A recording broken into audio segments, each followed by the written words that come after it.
Pul sarflamasdan turib ham chiroyli yosh ko'rinish mumkin. Shunaqa narsalar borki, pulingiz ko'p ketmaydi, lekin men aytaman, agar siz faqatgina yuzingiz tiniqli kosmetikaga bog'liq emas, uyda sport bilan shug'ullanadigan bo'lsangiz, to'g'ri ovqatlansangiz, ko'proq suv ichsangiz, ishoning, yuzingizda ham muammolar ketadi qarish ham kechikadi. Shunaqa patsientlari, shunaqa odamlarni bilaman.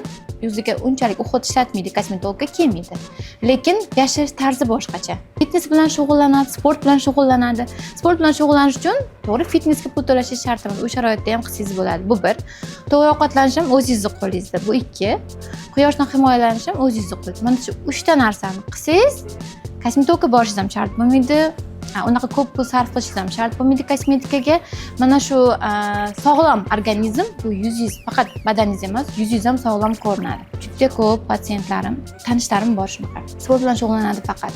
Kosmetikaga deyarli pul sarf qilmaydi. Faqat SPF, увлажняющий krem olish mumkin bo'ldi. O'sha pulim yo'q, vaqtim yo'q deb aytadiganlar shunchaki bahona deb bo'layman. Inson xohlasa, hammasi ilojini topsa bo'ladi.